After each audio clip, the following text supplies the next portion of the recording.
Today's podcast is brought to you by Audible.com. Get a free audiobook download and a 30-day free trial at www.audibletrial.com/WiseGuyRadio. Over 180,000 titles to choose from for your iPhone, Android, Kindle, or MP3 player. That's at www.audibletrial.com, AUDIBLETRIAL.com/WiseGuyRadio. This is the Wise Guy Radio Show, a podcast dedicated to educating and inspiring through conversations with today's top talents in the world of glass. We will be dissecting their journeys in hopes to deliver actionable content that you, the artist, can start implementing now, helping you grow not only as a creative spirit, but also a successful artistic entrepreneur. With a little organization, relationship building, and your artistic ability, you can obtain greatness. Climb aboard, whether an artist, retail owner, or enthusiast. We have a ton of fun in store for you. Welcome to the Wise Guy Radio Show. Hey, what's happening, everybody? Welcome to the Wise Guy Radio Show, episode number 30. Holy shit, can you guys believe it? Already 30 episodes. I cannot believe it. Just thinking back to episode 1. Now we are here in 30. It's pretty awesome. And to celebrate this episode 30, timing-wise, I have brought on a guest that is going to blow your mind and scare the shit out of you, whether you're a glass artist, a shop owner, or a connoisseur of the glass itself. We get into pretty deep discussion on cannabis laws, the 4 states that are now recreationally legal. They all have their own laws, which we get into, but also really the pace and the movement of this country in general in the laws of cannabis and the association of the glass pipe and the stigma that it's had forever and ever and ever. We do get into some pretty heavy details. Like, I don't want to even really bring up a lot of what we're talking about because it's going to be redundant, and I want to kind of leave it for the interview and for the show. Luke, who is our guest, he's a cannabis lawyer out in Oregon. He's a friend of the industry, of the pipe industry in a sense. Like this, just kind of, I don't know, I really honestly don't even really know where to go with this intro, so I'm trying to like just get it out of here, out of my head. He is a friend of the community. He is a friend of and an advocate for all of us. He recommends so many different things. And as you will hear at the beginning of this introduction that he gives, this show does not contain any legal advice at all from a lawyer stance per se. It mainly comes from someone who is involved in this industry, who is involved as a lawyer in this industry, and it comes from his perspective on the way and the place and the attitude and the direction that our country and the world in general is going towards. It's really, like I said, it's either going to scare the shit out of you and wake you up and make you realize that you're being too loosey-goosey with the way that you treat your business as a pipe maker. But it also may, which I hope by doing this show, is going to light a fire under your ass, whoever's listening to this, to get involved in the cannabis industry, the representation that the pipe community in general needs in lobbying, in the government. You know, there's so many different areas that we cover. I mean, it's crazy. And as right now, as you guys can hear my intro, I'm kind of all over the place. So let me just do this. Let's just say this. Listen to the show from start to finish. After the show is over, if you guys have any questions at all, feel free to contact Luke himself. He gives you all of his information. If you click on the link or on the actual the little gimmick on iTunes or Stitcher that has all the information about the show, the write-up that I have, there's going to be links to his website, his personal phone number, his office phone number, email, the whole 9 yards, and also my information as well, so you can contact either one of us. And also, if you guys have not yet subscribed to the WiseGuyRadio.com newsletter, I recommend that you do so, because on Monday or Tuesday next week, when our next newsletter comes out, I will have several pieces of information that will be available for you to copy and print. As you guys will hear, it comes up in this interview, we talk about it. That is going to be beneficial for you. My whole perspective, as my passion for all you guys out there, whether you're a collector, connoisseur, shop owner, pipe maker, glass artist, whatever, anybody that's involved in the cannabis community, I love all you guys, because we are all at the forefront and have been, those that have been in this for a long time, of a war, which was only called a war because our government likes to call things, war on drugs, war on terrorism, war on homeless, blah, blah, blah. I mean, it's all horseshit. But in all reality, we've all been out there on the front lines. And by me doing the show and representing the glass community, I really feel that this is going to lead areas of legalization and just representation of the glass community. You know, my show is dedicated to the glass artist, whether you're a soft glass maker and working in the furnaces, whether you're a lamp worker, stained glass, whatever. You know, my show is dedicated to the glass artist, period. But this show specifically is dedicated to the cannabis community, to those of you on Instagram who love your glass, who love to show us how it works, like, all that shit. But you guys have got to understand that you have got to be careful. And I'm just going to leave it at that. Get yourself set up. Go find a small business accountant or CPA that deals with someone that's an artist. They don't have to know what you're making, but get that taken care of so that you're paying your taxes, so that you're covering your ass and you're following the rules. And go find an attorney. Seek representation now so that if shit hits the fan, you have someone on your side. But without further ado, a friend of our community and top-notch awesome guy, Luke Zimmerman. Enjoy, guys and gals. Love y'all. Peace. What's going on, Luke? How you doing, brother? I'm good. I'm having a nice day out here in Portland, Oregon. Hell yeah. Yeah, man, it's got to be way better than here, dude. It was like probably 150 degrees in the studio today. It was ridiculous. That is ridiculous. Now, Yeah. It is a sunny day. I'm sitting here in the park and looking forward to talking to you about the state of paraphernalia laws in the United States and how this is impacting the glass culture. Heck yeah. Yeah, man, so just kind of a brief background on how this came to be. Not to name specific artists per se, but I did see your name come up on a post, and it was a post that caught my eye and that I went ahead and did a little segment on my show about. And so we connected, and I've been wanting to bring a lawyer that is a friend of the community, in a sense, that knows our laws and stuff, to come on the show and really educate us, because there's so many areas that we have to cover our ass with. And it's also, by covering our ass, it's not always that we're completely covered. There's always like this fine line veil that we're always like looking over our shoulder, never really sure. So I'm super excited to have you on here. I hope that the listeners out there, you guys all dig this, because there's going to be a lot of amazing information. And if this works out, we might do like a bi-monthly segment on the show as well, just as things come up to date, because there's so many different areas to talk about, bro. I mean, like we've been talking already, it's crazy. Yeah. Like where do we even start, you know? It's a really exciting time to be practicing law, especially with the cannabis industry, and just looking at how laws are changing so quickly that I know I have to revisit a lot of information, because stuff can change in a week. Yeah, it's like computers. Even what we're seeing in California right now, I mean, there's a good chance in the next few months here that the whole cannabis culture and cannabis laws for medical use of cannabis in California are going to be rewritten. Huh. So that's going to be a complete game changer also for the industry. But I want to start out by saying everything that I'm going to tell you, this is not binding legal advice. This is my interpretation of how some of these laws are written. None of this should be acted on without talking to an attorney. I am not representing anyone who's listening to this interview. If you'd like to contact me for possible representation, I'm open to that. I'm licensed out of California. But do not take anything I'm saying as binding legal advice. That is the big disclaimer, okay? Beautiful. Well said. Okay. So would you like me to do a little bit of background on how I came to this, or do you just want to start jumping into some of the legal questions? Yeah, man, because like I said, like ultimately in the long run, I'd like to make this something consistent, as our schedules work out and what have you. So if we can give them a little background on you now, that way down the road, we can tell them to go back and listen to the show. I am originally from Wisconsin and grew up during a period where pipes were primarily made out of metal. I don't think I saw my first glass pipe until I was probably about 18. And then I moved to Madison, Wisconsin, lived there for a while. There was a few legitimate head shops, but it was still, this was in the late 90s, early 2000s, that it was a very infantile, especially in the Midwest, you didn't see a lot of glass pipes.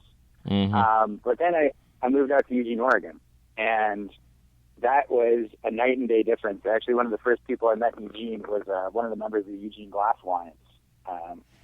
And by befriending him, I ended up going into the studio a number of times and got to see firsthand what was going on. And I mean, this was still an era where sculptural design really wasn't what was in vogue. It was still the traditional shapes, but seeing, reverse swirl Sherlocks and hammers and, that was it really, really big tubes, a lot of marbles.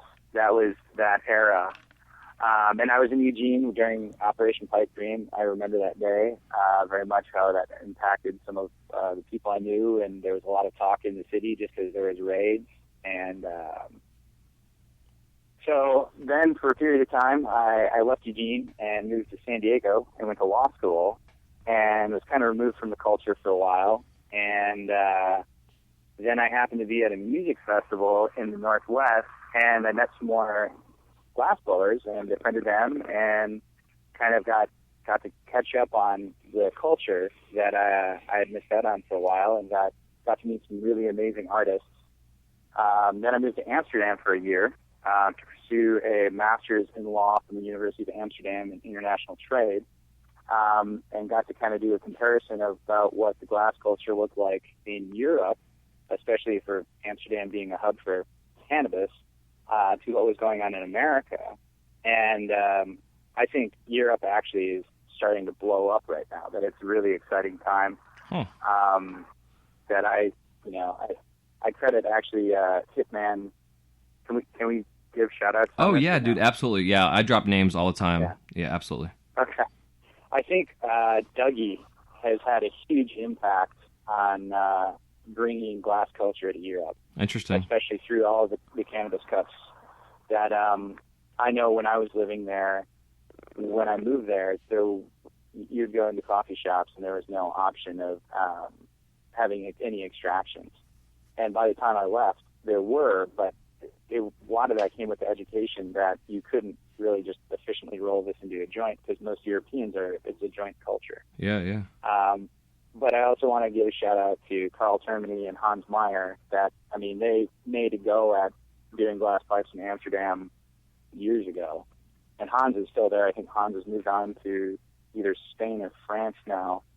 But they were taking a crack at it in Amsterdam. And Adam Dunn also, that I think that they really laid a good foundation for, growth in Europe. But now seeing that Europe is having their first flame-offs, and I think that culture is really kind of growing up, which is really neat. Interesting. I had no idea, bro. I've been so focused on myself lately, like a selfish bastard. I had no idea that was going on over there. Seriously, like that's amazing. Yeah, I had no idea, dude. I got to get online and holy shit. For having it be an American craft, it's really starting to have an international presence now. That if we're talking to head shops I guess it'd still be a head shop in Amsterdam, and asking them about where point of sales were going, there's a large collecting base also in Japan. For having Japan still have pretty strict cannabis laws. Yeah. They said, there's a lot of glass collectors, and then seeing that there's a lot of marble makers, and I know that there's a whole crew of Japanese glass blowers. I think that this is really kind of expanding internationally. I know there's more glass blowers in Costa Rica now. Yeah, for sure. And that'd be an awesome place to blow glass. Yeah, as a cultural movement, I think this is really starting to explode. But so then after being in Amsterdam, I totally got long-winded on that. It's all good, bro. After being in Amsterdam, came back to the States, started working in a traditional law firm. That had some issues that fell apart. Kind of asked myself, what do I think is going on with trends in America? And especially after being in Amsterdam and seeing that, you can live in a society where cannabis is tolerated and it's not destroying the community, and seeing how the culture was changing in America and it was becoming more accepting, especially on the West Coast. Mm-hmm. Mainly on the West Coast. And I thought, well, I want to do intellectual property in the cannabis culture. And I couldn't really find more than about 6 attorneys in America that advertised that they were doing this. They weren't really even focused on it. They just had some brush up against it. And so I launched my firm, reached out to some people that I new, especially in the glass culture, have been able to help out a handful of people with issues of cease and desist or trademark violation or copyright violation, which I think is only going to happen more and more for the glass culture. Because the glass culture used to be something that was more in the background of everything. It's always been a strong culture as a subculture, but it's becoming more and more a forefront. Yeah, absolutely. And with that, traditional businesses are starting to take attention to what this industry is doing. Yeah. I agree. Like, and especially with the branding that's going on now, and with the bigger name artists that are becoming a brand. It's like Versace and Gucci. We've now got Elbow and Joe Peters. It's like, it's pretty freaking cool. The thing to remember is the reason that people use names, they use an alias. That's what it was. Yeah, it was a moniker as not to hopefully get arrested for what you were doing. Yeah, I went by Fire. Mine was Firefall for like the longest time, dude. That was like, I would never use my real name because of that. Right. Well, and so for where I'm standing from a trademarking standpoint, when an alias is no longer really an alias, it can become a brand. And what you've been doing is building a brand, potentially unintentionally, for the majority of these artists' careers. That because most of the artists, it's not that hard to find them. Yep. If you want to track down, especially some of the bigger artists, finding their phone number or finding a contact for distribution is not that hard. So if it's not an alias anymore, really looking at it as a brand. And so now what you got to do then is treat it as a brand and protect it as a brand. That you get some built-in common law protection, but you got to do some secondary steps to really protect yourself as a business and as a name that has been developed over the years. Because if you think about it, some of these pieces that, we'll say sell for $1,000, the value in some of those cases aren't necessarily just the craftsmanship that goes into the piece or the skill or the beauty, the excellence. It's actually the name also that people will buy off of brand name recognition. And with that, because, you can see some up-and-coming artists who are making amusing pieces, but they're still having a hard time selling. And then there's some artists who have a really developed name who can sell anything they make. Yeah, exactly. And a lot of that is off of brand recognition, which is only going to become more and more important in the glass culture. Yeah, especially with social media, because like most people know your glass or your social media feed by your brand. And like when I was trying to think about, but like with my podcast, I created a Wise Guy Radio podcast page because I wanted to do exclusive things there and bring my followers there. But like, my audience is under my J.Michael Glass page. Like, my 9,000 plus followers I have. It may not be all, maybe only 1,000 of them, in all reality. But, the fact of the matter is I've found, I launched a page. I said, hey, come follow me, blah, blah, blah. And I got like 150 followers, which is awesome. I'd take one. But the fact is, my brand is, for my glass right now, is under the J.Michael Glass. But my item that I've created, my trademark for me personally, I feel my owls that I've coined the Wise Guy brand name, that's now my brand. Right. So I'm like an artist with a brand in a sense, and it's like it's a whole different weird thing because like I'm an artist. As an artist, I make chandeliers. I do other things as well where when I make them and sell them, it's really good money. But then my full-time glass me is the Wise Guy brand. So I'm trying to I've got multiple personalities that I'm playing with, almost like two different separate artist corporations or whatever. It's an interesting setup. And that's, because some of the artists who are really famous right now, Joe Peters is a great example. We know Joe Peters is Joe Peters. Whereas, we'll use an example, I'm trying to think of the great, Salt. How many people know Salt's real name? Right. Yeah, exactly. Do they know Luke? Did they know Lucan? I don't know. Yeah. And when you have that separation, there's different steps that you need to go about protecting yourself with that, especially protecting a brand. And I have seen some areas where there are more and more rooms for trademark infringement going on just between artists and names, let alone the underlying issue of trademark infringement from the glass culture pulling on popular culture, or we'll say non-glass culture, and seeing trademark infringement happen there. Yeah, and that's my concern. There's got to be an awareness of that. Yeah, I agree. So I think especially Instagram is a big one. A lot of the hashtags, a lot of the ways that, developed businesses will police their brands or their companies is they just search hashtags that relate to their company. And if you're making a piece of glass that is intentionally or unintentionally capitalizing on one of these established businesses, I've seen some cease and desist letters that will be a problem for you, especially if you're making if you have a creative line of glass that you're making that is essentially recreating something that already exists for another company, you're inevitably going to have a problem. Yeah, it's huge. Absolutely. So, like, for instance, I work at Disney, and I'm not employed by Disney, even though I receive their benefits, but I'm employed by the Rebus brothers. They were a third-party operating participant.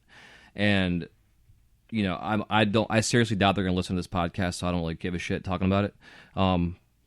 So I've done some Disney characters on the side. You never know. I know. But the reality is, I'm not worried about it. Because I want to share my story, and also, right. If there's ramifications, I'll share that too. Okay. But I've created Disney stuff, and up until I went seasonal there, my Instagram account was private. The only way you can see it was, and I have, it's hard to say Disney probably has Earl Nightingale or some bullshit name for a fucking, Instagram page that they go on and look around for pipes in their brands. But I would post something up that was something functional of their brand, and then the next day immediately I would pull it down. I just wanted to say, hey, look what I made, and then pull it off. Right. But I wouldn't do any hashtags that were Disney, nothing that represented anything near that, whatsoever. Not even like the character name. Oh yeah. But then I see I want to bring, I don't want to say a name of an artist, but like the Kool-Aid Man that was going on for a while, that's an obvious trademark violation as a mass-produced piece that's now coming out of China, or was, I don't know if it still is or not, but that's like, it's an awesome idea, it's a great functional piece, but it's a fine line. And that's, if you can make one of those that's beautiful and you want to make it for yourself, that's not really as much of a problem. Mm-hmm. If you're going to make them and start selling these as this is your bread and butter line of what I'm producing, you have a serious problem. Okay. You are, actively engaging in trademark infringement for a financial gain, because the underlying idea is you didn't create that concept. Right, you're exactly. replicating that concept in a new medium. Now, with that, you're pulling off of somebody else's hard work, and that blatantly is infringement. Mm-hmm. Granted, we're kind of mincing words here on trademark infringement and copyright infringement. Right. But yeah, you are taking someone else's intellectual property and capitalizing it for commercial gain, which you will, especially for an established business, you will find problems down the road with that. So what about character work that's like, say, Ghost, for instance? He does a lot of character work, but his are all zombified and ripped apart and, and what have you. With that, because I know there's like that certain percentage, if it's changed just a certain percentage, they can't do anything necessarily. They may still be able to, but, I would argue, especially if you're getting into fair use, parody, any of these things, right now, you got to remember the glass culture, especially if you're just talking about pipes, isn't going to necessarily get the same protection you would get if you were doing a painting. It's not perceived in the same way. Copyright law for artistic expressions protect artistic works, so sculpture, painting, music, movies. One of the exceptions to this is it does not protect functional design. Now, I have talked to a few attorneys who've been practicing far longer than I have about the concept of, can you protect a glass pipe with copyright? And there is a lot of mixed opinions on that right now.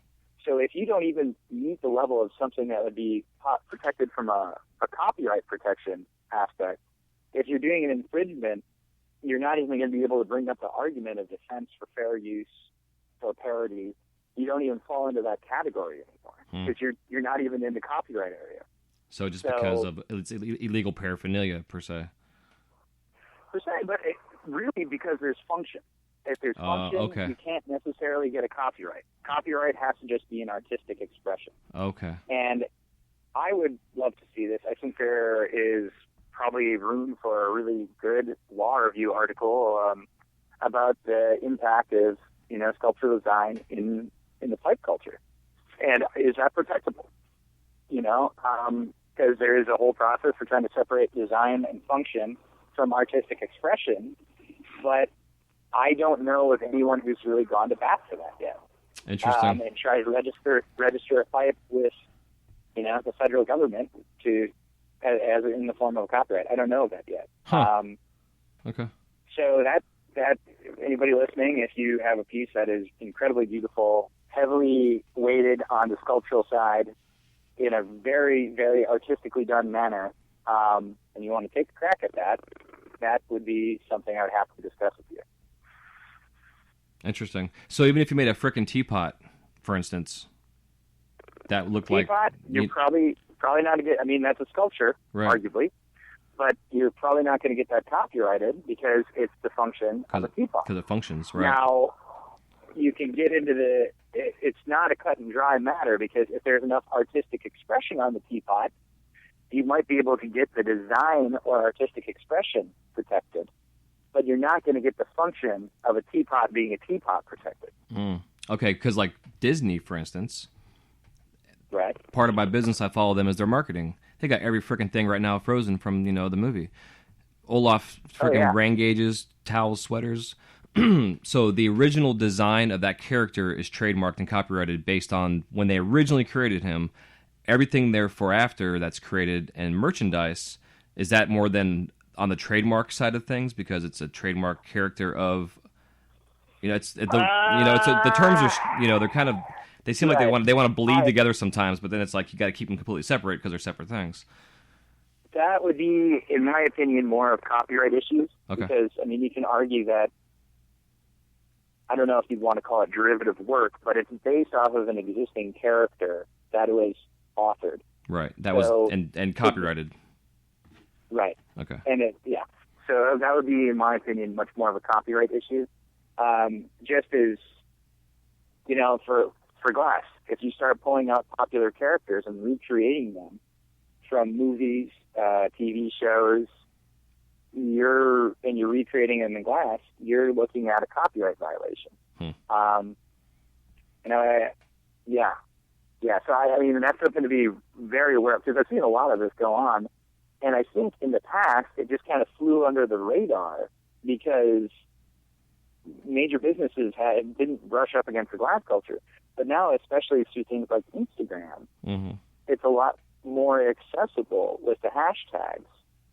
That that is one I encourage people to stick well away from. Don't recreate popular characters. Yeah, because the same topic. Not okay. Now we're gonna put the copyright stuff away. Right. If a 5-year-old kid's on Instagram and they put in hashtag Kool-Aid Man and a rig pops up, that's for 18 and up purposes. Then we're in a whole different freaking ball field with it. That's like it's like you're in a whole different thing. And that's there's two ways of looking at it. One, so we're done with copyrights, and that we're not just saying you're using, a pre-existing thing for commercial gain. Right. But for the idea of if it is akin to a trademark, if that character represents a trademark for that company, you're devaluing that brand. And if that brand is targeting children, so, you will use an example of Disney, because Disney is targeting children. And if you are now injecting a good that is capitalizing on one of their trademark aspects, that there's a possibility the parent would think, oh, wow, Disney now is engaged in creating pipes. You are seriously devaluing that brand and causing brand confusion. With that, you don't want to find yourself in that situation either. Yeah, it's a whole other thing. It's huge. Especially with children. Yeah. And it's just removing this just from the glass industry, I mean, anything in the cannabis industry right now, if you have a marketing plan where you want to do anything that's colorful, creative, be the Willy Wonka of cannabis, whatever it is, I encourage you not to do that. You are going to be, even if it doesn't happen right away, you're walking towards a lawsuit. Anything that could be perceived as targeting children, you should avoid, let alone if it's already existing and you're capitalizing on someone else's intellectual property. But just anything that is cutesy like that, you're creating a problem for yourself. Yeah, I agree. Yeah. Yeah, because look at the tobacco industry. I mean, they were nailed. All their, you don't see any characters, billboards, anything anymore. 100% across the board. And that could for us, it could be terrible. It'd be ramifications for that. It's taking a big step back that we don't need right now. Yeah. I mean, depending on how old you are and you're listening to this, maybe you remember Joe Camel. Oh yeah. And what Joe Camel was, the way that went down was you are intentionally targeting children. We do not need anything like that. I mean, maybe the hands bear too. Hands of sky with clear blue waters. Yeah. I don't know if the bear is represented either. That anything that's cartoony or kitschy, that is going to happen in the cannabis industry. Yeah. I mean, there's already issues with that for advertising, and we'll get to that in a little bit because there's some interesting stuff on the state laws for cannabis accessories, I think we'll call them in some states. Yeah. But especially tied in with advertising, and what is acceptable to be advertising, who you're advertising towards, what age range is acceptable. That is very much going to affect the pipe industry also, or the glass industry. Mm-hmm. So the biggest piece of advice I guess we can give our audience is if you have an Instagram account that has anything at all ever mentioning or has to do with anything in the cannabis industry, have it on your thing saying 18 and up or even 21 and up, and make your account private. To be safe, I would argue 21 and up, I would keep it private, because trying to police that, I mean, if you're being followed by someone who's 16 and they somehow get their hands on a piece, I'm not saying it's going to happen, but you do open yourself up potentially for a lawsuit, especially depending on what the design looks like. I mean, if you're making really colorful dragon, we'll say, it looks like a cartoon, you are potentially just really creating a case against yourself. Yeah, it's like my owls. They're cutesy and stuff. Yeah, they're cute. I mean, those owls are really cute. So it's like, now, are you intentionally targeting that to your children? No. But if you've got a concerned parent who found that in their kid's hands, and especially depending on the state you're in, that's even more problems. But if you're creating identifiable characters like that, you really got to be concerned about where that is in relationship to children. Yeah, interesting, because I know, like, I've taken pieces that I had an issue with, like my owls, for instance, and I saved it by ripping open the bottom and then making it big enough to fit a little tea light candle, and then I sell them at craft shows. These little owls that are like night lights, but looks exactly like my water. It's the same. It's my water pipe, which just serves a different function. So I guess in terms of if I want to brand out as, like, say, trademark and copyright my brand, my Wise Guy brand, I've got to be extremely careful with who and which direction. I have to go, I can't go both directions. It seems like I can only either go towards the craft family shit or go completely into the adult industry per se. Yeah, well, I mean, as long as there's a few different ways to approach that. It's not as easy. You're in Florida. There's already some restrictions on how you'd approach that just at a state level. I think, if you wanted to pursue a trademark for creating smoking goods for tobacco use, so long as in good faith you're making these goods that is your intended purpose of how they're supposed to be used, arguably you could pursue a trademark. Okay. Yep. And I think, that actually dovetails pretty well into talking to you about, you'd ask me a question, is it illegal to ship pipes through the mail across state lines? Yep. And I did, a little bit of research on this, to use the exact words. So we're looking at U.S. Code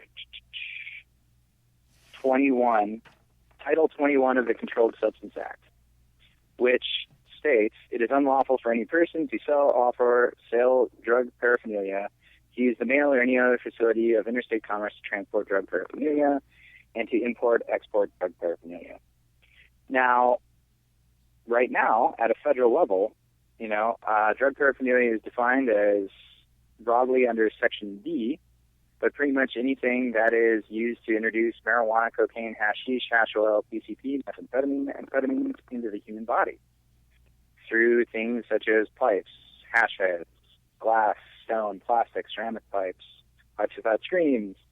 Now, if you are making products with that intended purpose, you are still engaged in the act of creating drug paraphernalia, if that is your intended purpose when you create that. If you are shipping that across state lines, that is still illegal under federal law. There is a grayer area when you start to define what drug paraphernalia actually is, where, I don't know if people are familiar with the obscenity laws, but the whole I know it when I see it kind of relates a little bit to paraphernalia also.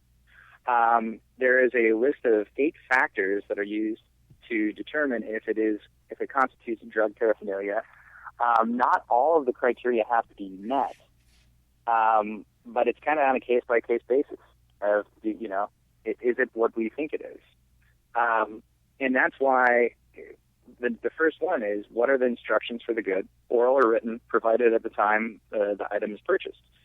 Number 2, descriptive materials accompanying the item which explain or depict its use. 3, advertising. 4, manner in which the item is displayed for sale.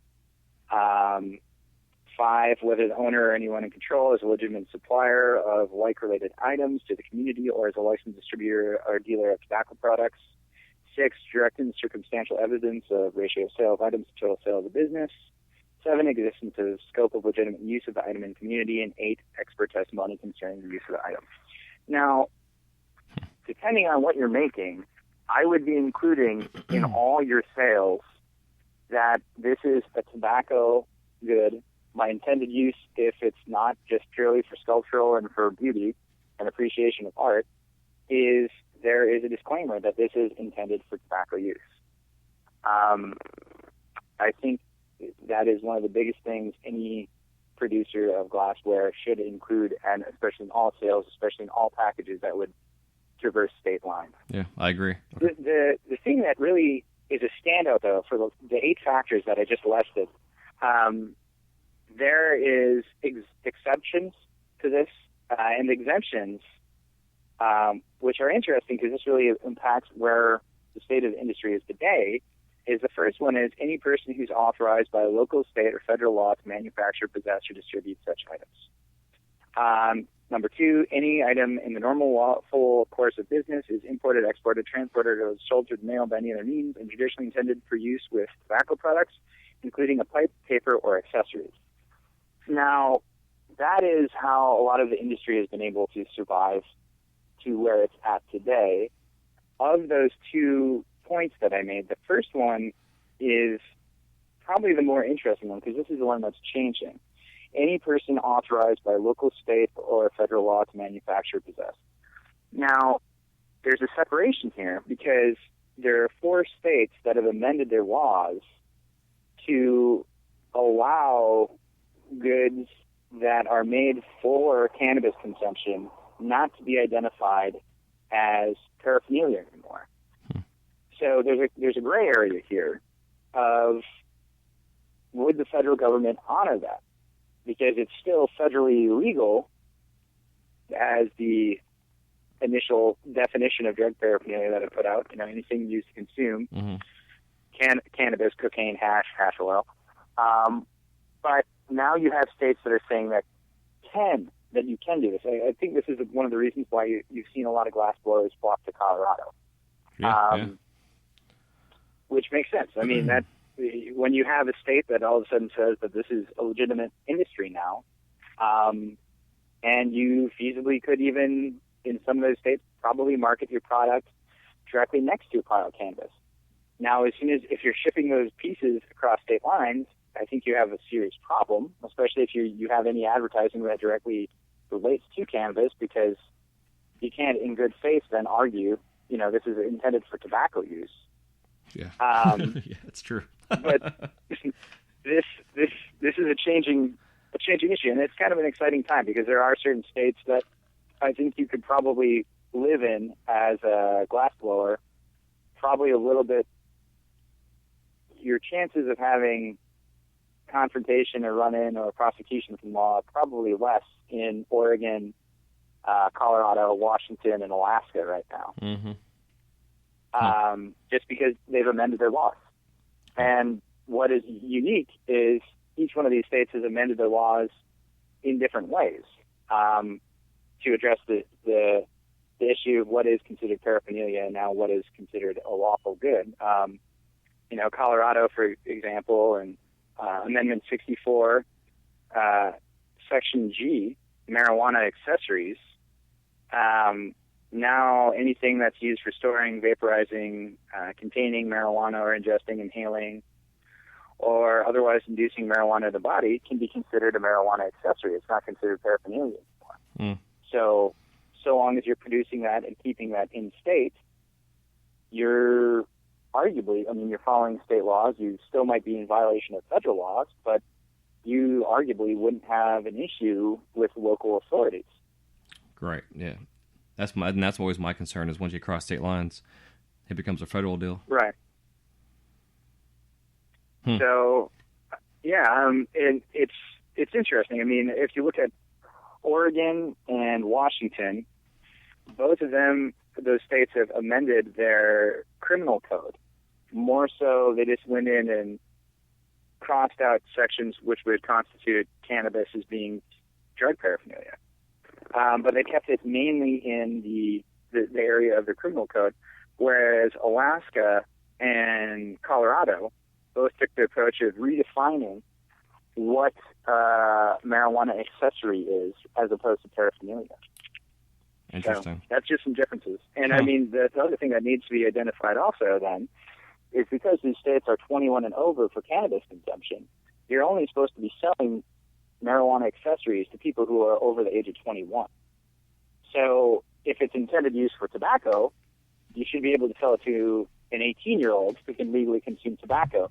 But if it's an intended purpose of consuming, a cannabis or a cannabis product, that is only supposed to be for people over the age of 21. So if you live in the states that are legal, then you have to get an ID to make sure they're 21, because I would take that. I think that is being proactive for following the law. Yeah. I have not. There's so much confusion about implementing a lot of these cannabis laws that I haven't heard anything about paraphernalia implementation yet for the law. But I think that's on the horizon after this settles down a little bit. Just because I think it's a secondary issue just behind the actual possession of the plant or, a product derived from the plant. But I think it's on the horizon. I think this is going to get tested. I think it's something to be aware of. I think somebody is going to get in trouble for selling an oil rig to a 19-year-old. I think that'll happen. So crazy. Yeah, it's just something to think about. Just everybody's. That's why I wanted to bring you on, brother. Times are changing, and they're changing for the better. Come the next presidential camp, the whole next presidential thing. Who knows what the hell's going to happen? Hopefully, it just gets better. But it's interesting to see where this all is. Right. Well, and this is a thing to consider too. So, like in Oregon, following at least with the bill. Oregon and Alaska are still working on their implementation yet. But Oregon, if you're purchasing I want to get this right. So I think this would be called marijuana paraphernalia, which is legal under Oregon law. You also have to have an explanation of how the product's supposed to be used. Now, that would fulfill the federal standard for how they define paraphernalia under sections 1 and 2. But what that also then does is, if you have a description of how to use an oil rig, you have a written description, oral description of how to superheat a titanium nail, if that hurts someone, you are opening yourself up for room of a product liability case, which traditionally has not been anything anyone's talked about in the past. But if a piece explodes or someone gets cut or someone gets burned, you could face civil consequences due to this, because this is a legitimate business now. Yeah, this is absolutely. Not something that's, in the background. This is something that is in the forefront. That I think a lot of people need to consider that, especially when coming up with new designs or doing product testing. If this is something that feasibly someone could get hurt by using, it's not. You really do open yourself up to a lot of liability from that. Yeah, it's interesting. It's like, it reminds me of like when McDonald's was sued for the hot coffee thing, you know? Old lady hot coffee in her crotch deal, and she sues McDonald's for like $10 million, where the hell it was. So if you guys burn yourself with your nail, don't sue any companies. It's your own fault. Well, and that's the argument is it's not necessarily your own fault. No, I know, absolutely. No, I agree. I'm just saying. If it's reasonably foreseeable that someone could have hurt themselves by using your product, and granted that's a very watered down way of understanding product liability theory, but if it's reasonably foreseeable that someone could hurt themselves in that manner, you potentially owe them or could end up owing them damages. Yeah. Well, like we just had a guy here in my town that had a vape cigarette, or whatever, explode on him. The guy was a war veteran. He's like, I survived all these, tours of duty, and I almost get taken out by my vaporizer pen, for his tobacco stuff. And right. Literally the thing got too hot or something on his charger, and it exploded. It's like, yeah. But because it's made in China, he couldn't do shit about it. You can, actually. Products liability, the theory states, both the producer and point of sale are accountable and liable for damages. That's what I thought. Okay.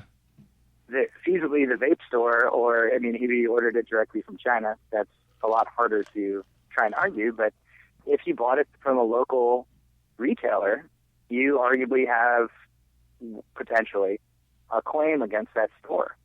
Because if they're selling faulty goods, the liability extends to them also. Interesting. And I think there is going to be so much of this on the horizon. Looking at the glass industry and looking at cannabis culture, that for some of the conferences I've been to, for what we talk about as lawyers, looking at the future of what people will be dealing with, I think there's going to be a lot more business formation issues. There's going to be a lot more intellectual property issues. But the next wave is going to be a lot of lawsuits. And a lot of, especially anything that's making medical claims, you're going to find lawsuits. Anything that somebody in this gets directly hurt from using the product, where before maybe it was, walk it off, or I don't know who I complain to, or how do I hold someone accountable? Now you can have businesses held accountable. You can have individuals held accountable in a civil court. It's not just a criminal action anymore. Yeah. Huh. Fascinating. Yeah. I don't even know what to say. I think it's a big one to digest, just because that has not been traditionally how a lot of this culture is operated. People haven't thought about that. It's like, okay, if a piece broke and someone got cut, it was like, oh crap, that sucks. Maybe a piece got replaced, maybe it got fixed. But no one was talking about potentially covering medical bills and medical expenses. Yeah, I've never heard of that. That is much more a reality now. That is on the horizon of happening.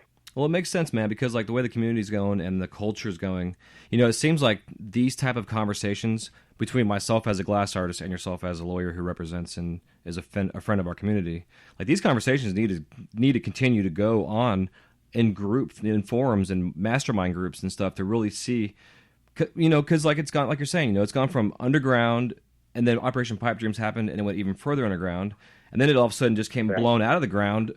Where like we're talking about how like our aliases has become our brand names, to now with legalization in states, to now candies and chocolates and brownies and everything else that's being produced out there. Not even to mention the stuff that is being consumed by smoking it.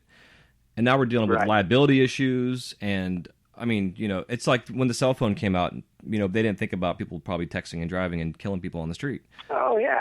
Now we got to deal with the same shit now with pipes, because it's such a forefront. That's why, like today's show, I was all about, y'all need to pay your damn taxes because this community is getting, viewed by the IRS because of how big it is, how the monetary value is going through the frickin' roof, and they see that this is a multi-gazillion dollar industry that is now wide the fuck open in the eyes of everybody.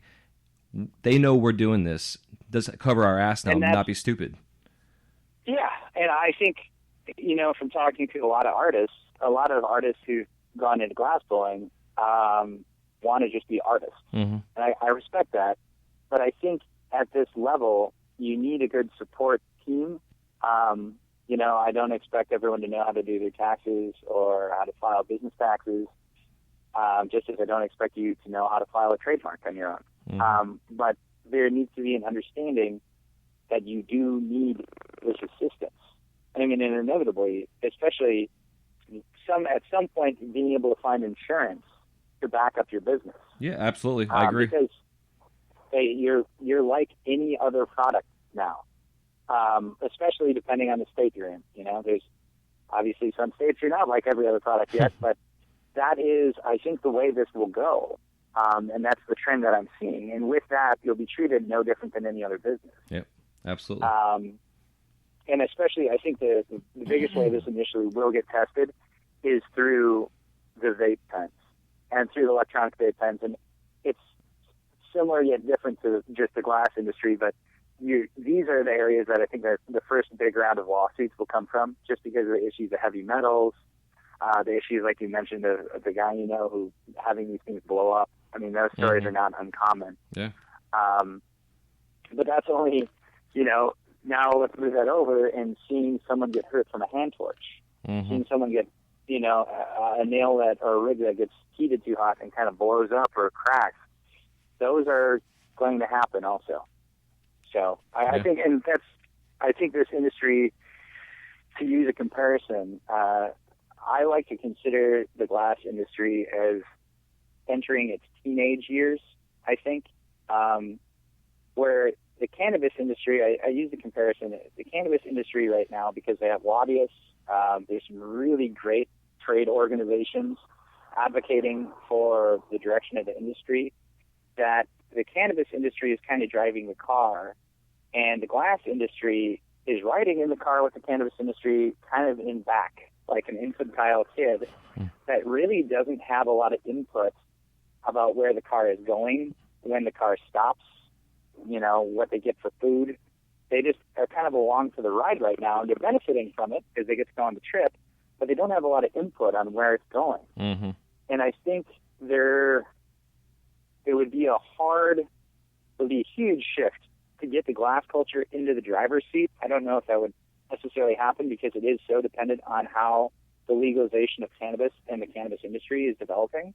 But I think there's a lot of room for the glass industry to sit in shotgun and have a lot more input on how this is going and have more of a adult conversation about what its needs are and how to have it represented adequately in the developing law. Yeah, I agree. Yeah, it's no longer are we there yet. It's how can we help you get there and help us get there reasonably and professionally, because we're going to be the next freaking, not Walmart per se, as a brand wise, but I mean as a big entity in terms of they're going to be everywhere. Eventually every state's going to be like this. Arguably, there's going to be only an increased demand for these products. Mm-hmm. And I'll say, for having been at a number of the suit and tie kind of cannabis industry events, bringing up the glass culture, I don't see any of the faces that I know from the glass culture showing up at these events. Yeah. And there needs to be a voice. There needs to be representation there. And talking to a lot of the people who are really helping push or develop the cannabis culture in the cannabis industry, cannabis laws, cannabis lobbying, bringing up glass, they just kind of, it's not laughable, but they're just like, it's not even on my radar. Like, that's not what, I don't care about that. Like, that's a secondary aspect of it.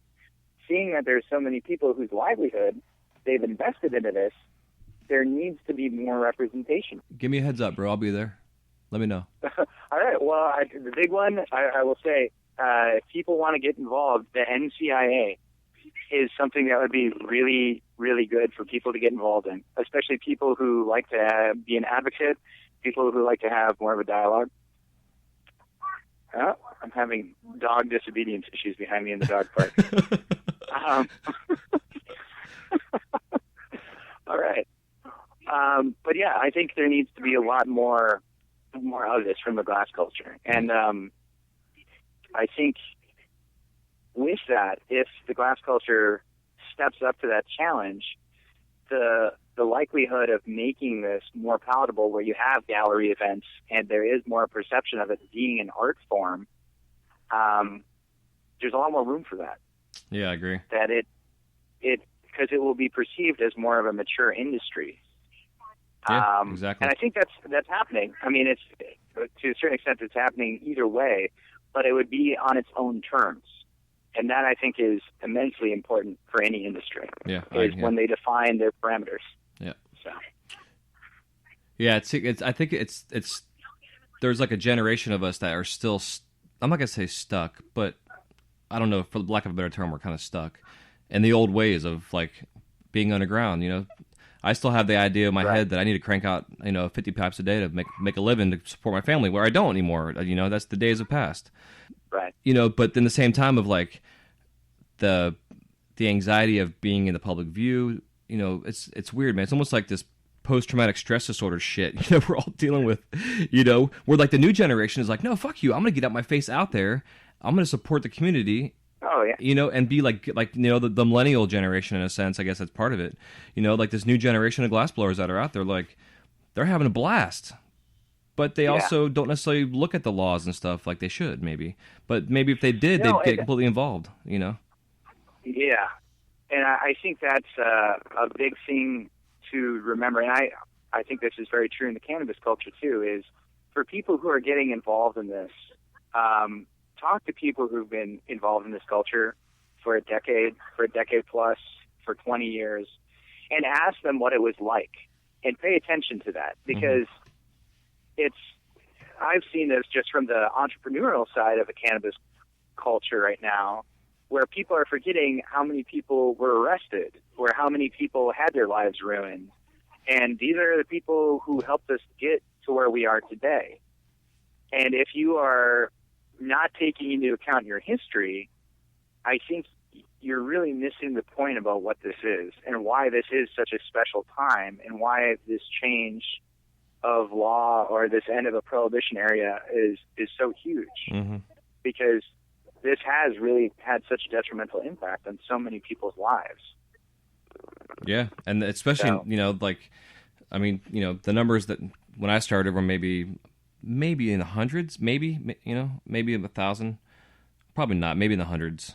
And then in 99 when I started, and now there's you know, 10,000 plus probably in this country alone. I mean, I don't know, but it's, you know, like the Florida scene itself, it's blown me away in the past 5 years how big the scene here has gotten, you know, in Florida. And now we've got Big coming, you know, with the trade shows now are coming. We had the Florida Vape Show last year, and now we've got Big all of a sudden is in town next month in Miami. And, you know, it's like, so I guess to go forward on that, like, what's the perspective on the trade shows that are coming to states as strict as Florida, who at one point in time almost banned pipes altogether? Now we got a trade show coming in town. That's a vape adult novelty trade show, you know, but there's still, it's a pipe show, you know, more or less. And that's, I think these things, it's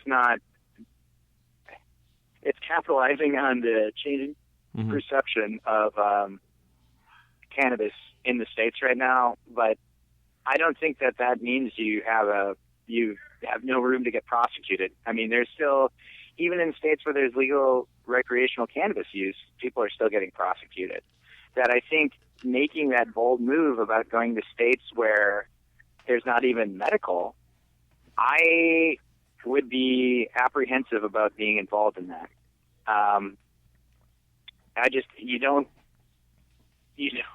There's not much of outside of this is all intended for tobacco use, which hopefully all of it is if it's being sold in those states. Otherwise, it would be drug paraphernalia.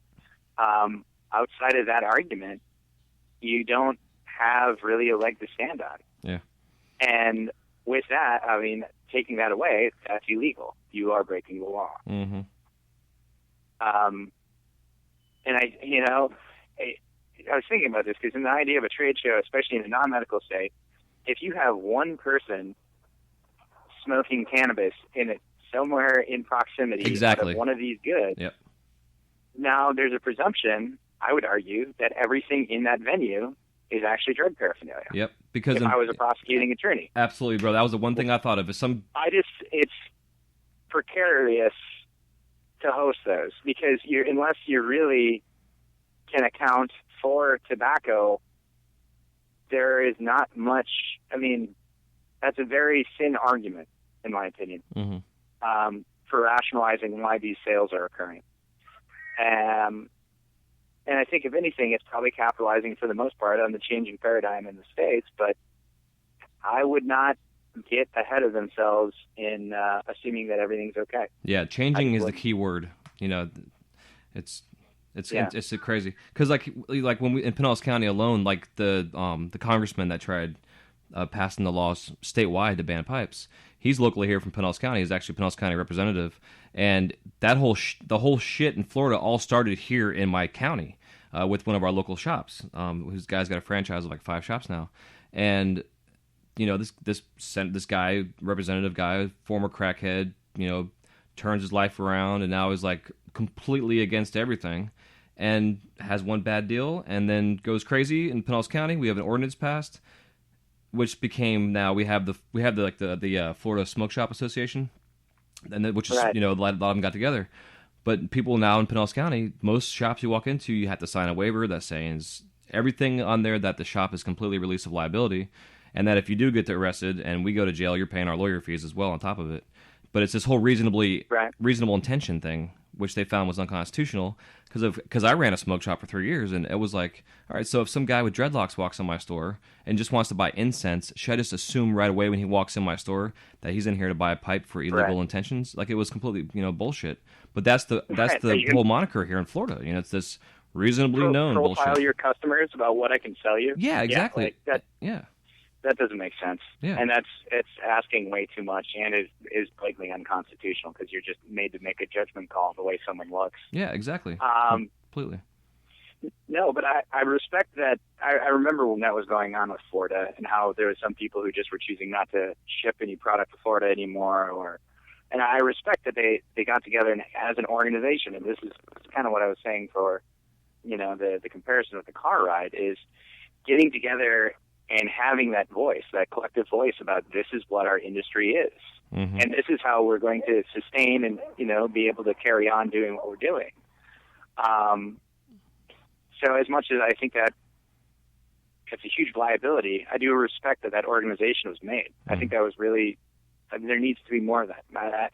Just because raising that awareness of what this industry is, there's so much of a need for that. I mean, any chance I get, especially in a professional setting, recommending people watch Degenerate Art, mm-hmm. where I think, Slinger did a great job in really capturing something in film, the documentary aspect of what is this industry, where is this going, and doing so very beautifully, removing it from references of cannabis or anything of that nature, and just really focusing on the artistic expression of it, because independently, I think that you can just view this industry purely as that.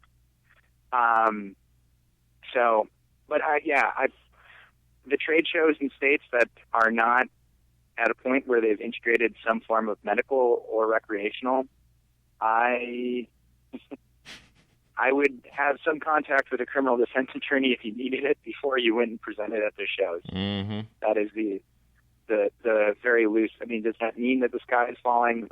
Not necessarily, but it also means you're not really putting yourself in a great commercial setting, in my opinion. Yeah, you've got to be preemptive in these type of situations, especially here in this state.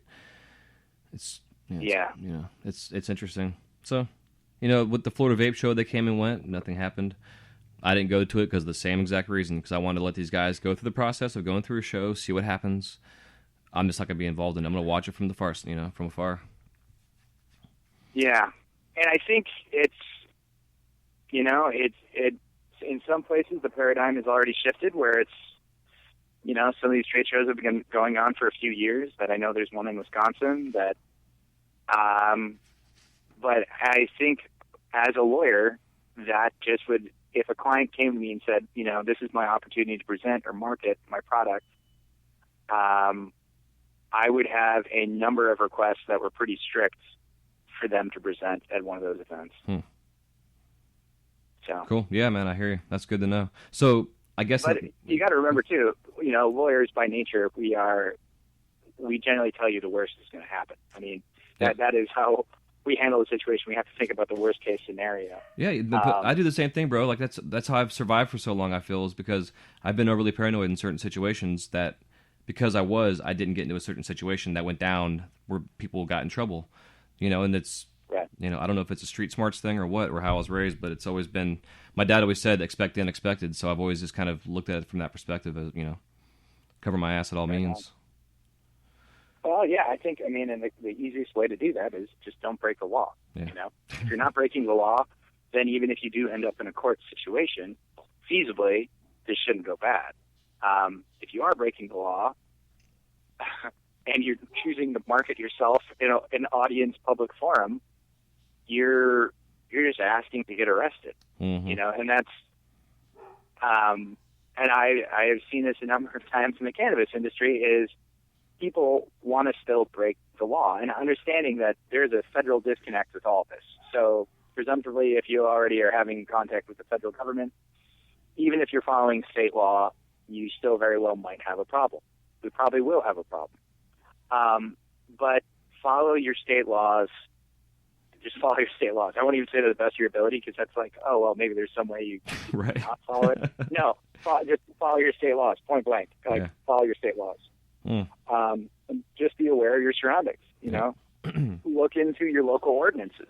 Look into, the idea of some of these shops having gas and gas tanks running in a residential area. In some cases, that's enough that if you had a point of contact with the police, you're operating explosive gases in a residential area.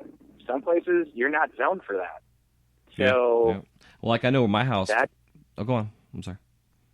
No. This is just me going on a rant of potential ways that you're finding yourself in that contact with the police that is going to end poorly in ways that people just overlook. And are like, oh, well, I think this is going to work, or I'm cavalier, like there's going to be no problem. Mm-hmm. This is how you can find yourself in a really problematic situation. Yeah, man. Like I've worked out of my house probably 75% of my career. I've either been in my house or in a studio in the back. And lately, when I got married here, and my wife and I got a house here, and where we're at in Dunedin here, it's an artsy fartsy town, super cute little place. There's breweries everywhere. We can walk in, the city, the whole 9 yards. Awesome place. But I've got a school within a stone's throw of my house, and there's signs right down the street of this apartment complex that is known for some bad shit going down sometimes. That says that drug activity from here to that school is illegal. And when I'm out here, when I was in my garage, making my orders, and the police helicopters flying around the neighborhood looking for somebody, I would shut my shop down. I would get so damn paranoid just because knowing where I'm at, for one. Two, I've got this cop flying over my house.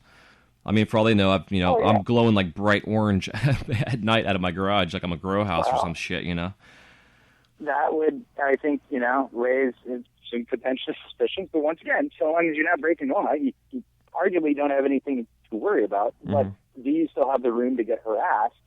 Yes. Yeah. And do you have the room to find yourself in a situation where you're now trying to explain what you're doing, even though you're following the law? Yes. And that can be both time-consuming, could potentially end up going against you. And,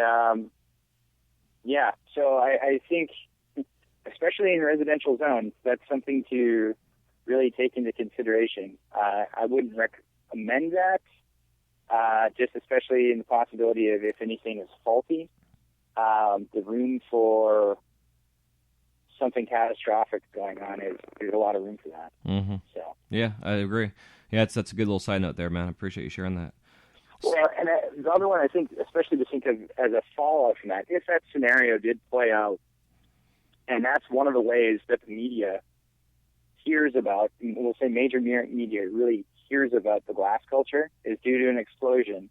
And all of a sudden they're able to draw a parallel between that and, say, a BHO extraction explosion. Mm-hmm. That is going to start painting the industry in a negative light in a way that you will be actively working on changing public perception of what that is in a way that you don't want to go down that path. Yeah, I agree.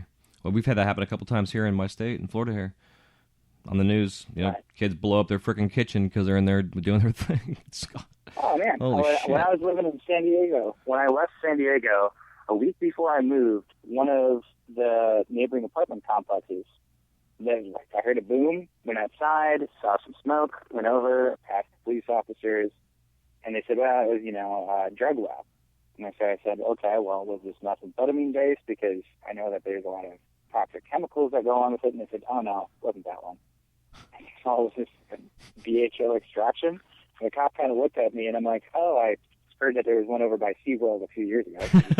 But it was. And to see the amount of damage that was done to that apartment, it was, that's not a joke. This is a very serious issue, let alone, we're thinking about glass shops where if your tanks, if somebody doesn't know what they're doing or is using shoddy equipment, there's a lot of room for that to go bad. Yeah, I agree. I think, the safety first mentality and, try to find a shop that is in a commercial zone or something where, just be as safe as possible.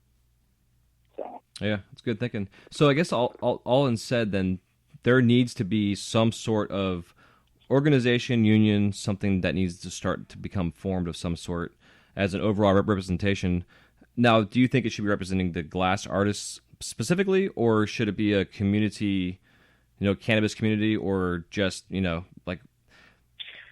could the focus be? In the interest of how that would go right now, essentially there's two groups that come to mind. One, I think there's room that if someone out there wanted to make a managerial agency for managing glass artists, that would be great. Mm-hmm. I think there's room for that. I think, especially artists who do not want to be overly involved in the business side of things, there is a room for an agency for that. I think somebody should step up and do it. I actually have one or two people in mind. I hope they do it if they're listening to this. But I think it needs to happen. And then two, I think there does need to be a guild or a trade union aspect of this, because even addressing the issues that we were just talking about with safety, if you could have a standard of excellence kind of written up by a trade union of this is what we expect or this is what we recommend for, operating safely in the parameters, because there's plenty of people who are picking up glass blowing right now who are not getting proper mentorship. The way that it was used to be done was purely from a trade mentor-apprentice relationship. Mm-hmm. And if you're just going to pick this up and say, oh, I can figure this out by watching some YouTube videos, there's a lot of room to hurt people. Yeah. And create more liability. That I think if you proactively, as an industry, created a trade union that laid out parameters of what was expected of people involved in this trade, that would be a really good indicator of a maturing of the overall industry. Yeah. And then from there, that can dovetail into lobbying. Anytime that a state is discussing amending their laws for cannabis use, one of the things they always discuss is, paraphernalia, that having somebody who can advocate and reach out to whoever is lobbying in the state to say, listen, we want consideration too. Here's what we want for our industry. Here's what we need to have adequate representation for our industry. Opposed to just having, laws changed and then basically figure out what happened to your industry because we weren't taken into consideration. So I think a union would allow to have that voice. Yeah, I agree. And I think, I know a lot of people who are involved in this, they just want to be artists or maybe they just want to be businessmen, but it's growing to be something bigger than just that. And there needs to be some sort of leadership with that.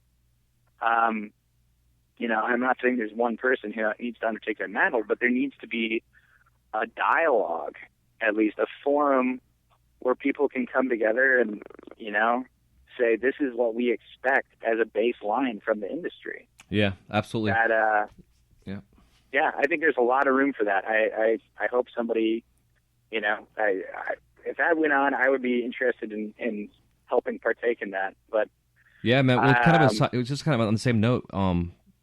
So, and I'm saying this now because if anybody's listening to this, one of my past guests, him and I, after the show, we discussed going to like the Champs and the Age and the big trade shows and holding not a convention, but like keynote speaker type things with a panel to ask questions. Yeah.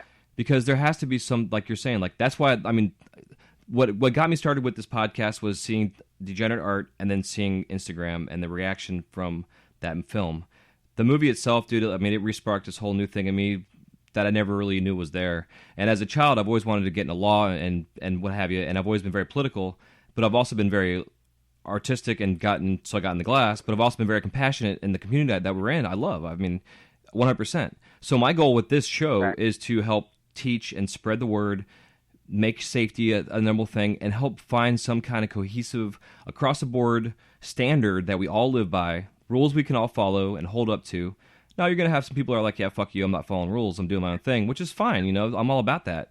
But in the overall scheme of things, as the laws change, this has to happen. I mean, for us to grow as an industry and be looked at, like you're saying, as a mature adult business that in 10 years from now, the money that's going to be coming out of this industry is going to be like nobody's ever seen before if it continues to grow. And the only way that's going to happen is if people grow the fuck up, we start getting together, have these mastermind groups and talks, and get this shit going. But do it at the conventions where all the artists are already there. No. Everybody's already, the smoke shops are there and everything. I think you hit it. I think the conventions are a great place to not just have a flame off, but start to have an educational component to it. Yeah. That I think organizational, educational, call it what you want. There is a demand for that. Mm-hmm. I think an immense demand, and I think it would just benefit the culture as a whole, the industry as a whole. I think, and it just kind of brings it out of the shadows. It makes it more legitimate. Let alone if there could be like a national guild. I mean, I understand that this is asking a lot, and if anything, this would take a bit to set up. But and we're starting. I'll say this: I just joined the National Cannabis Bar Association. Awesome. That it's the first ever bar association for attorneys who are focused on practicing cannabis law and law for the cannabis industry. That we're emerging like that, and I mean, we're, I would say, a pretty developed industry as lawyers go, but we're having a new branch of this formed. That I think there is a lot of room for the glass culture to have something like this formed too. Yeah, it needs to happen. Absolutely. And I mean, I know there's growers associations that are coming together to form growers unions. Yeah. That bud tenders unions. I think the glass culture needs some semblance of this. Yeah. So absolutely, I agree, man. Well, as we continue to further talk on this discussion, I'm a go-getter and a doer, and I'm all about putting myself out there. Like I used to do the Hemp Fest here in town. Like I was all about, not protesting, but just in a way where people would see what the hell was going on, and I had an opinion out there. But with the show, and if we can continue, even if it's every 2 months or whatever on your time, let's continue this discussion, bro. Because I know the community out there wants to hear this, and I'm sure there's a bucket load of questions that everybody has on how they can either be involved or just to cover their own ass, And as topics come up, if anybody wants to send myself or Luke any questions at all, our links are all going to be on the show notes page, so you guys can definitely contact us that way, and he'll give us all of his information at the end of the show. But we all need to be glass artists, have fun, be an artist, be whatever you got to do, be creative. But at the same time, and we got to take this shit serious, because if we take it as serious now, in 10 years from now, we're all going to be loving the shit out of the fact that we took it seriously. And we got the ball rolling to a point to where we're going to change the culture, we're going to change the country, the perspective, the whole 9 yards. Like my father-in-law, he's like, he's not anti-cannabis, but his perspective on it is, he doesn't like it. But he likes the fact that I'm an artist and I'm creating some nice stuff, and he appreciates what I'm doing as an artist in the glass field. And as a business person, too. So it's interesting. This perspective's changing. He's in his 70s.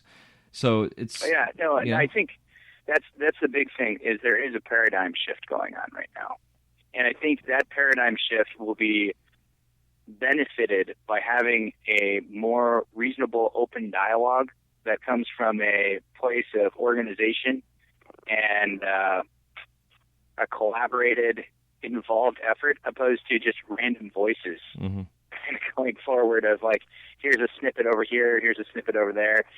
That doesn't, for people who are not aware of what this culture is or are not necessarily saying they're on the fence, if you can give someone a reasonable explanation of what this is, where this is going, and why this has value, I think that's much more persuasive for moving the paradigm along, the shift along, opposed to just, you know, I'm rocking out doing this awesome thing and I'm over here making my ducats. It's like, that's not really assisting this shift in a very responsible way. I mean, that's really kind of self-preservation. And I think we're at a time, well, we don't need that. That's not really beneficial. And if anything, that puts people who are really putting their life's work into this shift in a lot of room to take 2 steps back.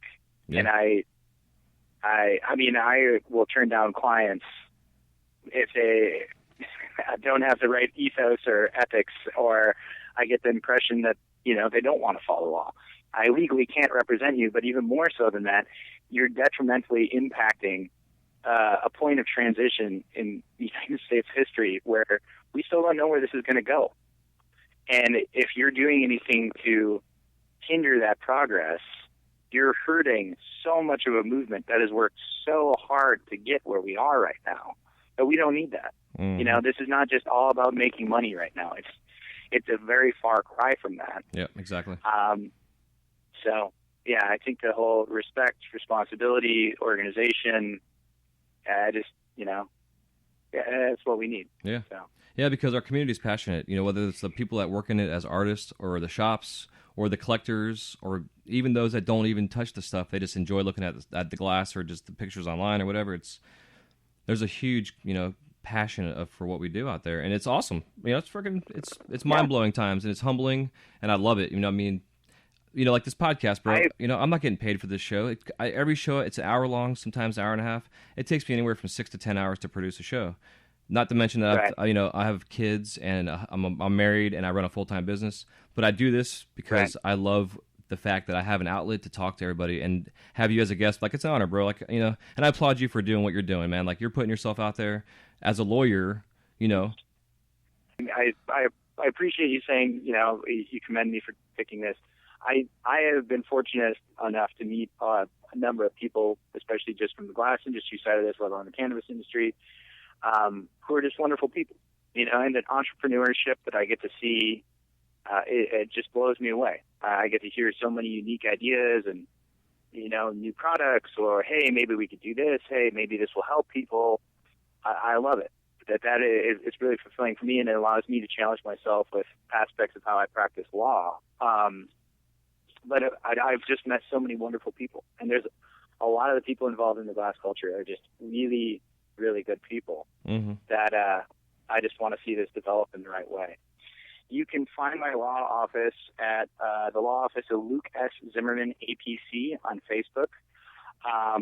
I am at lawofficelsz.com, and my email is lukeszimmerman@gmail.com. And lastly, my law firm phone number is 415-230-5308. If you're in the state of Oregon or the state of Washington, I'm going to be speaking at an engagement in September, a cannabis financial boot camp. I'll be lecturing on intellectual property. There'll be another attorney lecturing on tax issues. There'll be another attorney lecturing on business licenses for the state of Oregon for cannabis businesses. And we're going to have 2 CPAs who've been working in the cannabis industry for the last 5 years about 280E tax issues. So I will have a link up to the event that if you're interested in participating or learning more about finances in the cannabis industry, I would appreciate it if you'd come by. Thank you again for having me on the show. I really appreciate it, and I look forward to talking to you again in the future.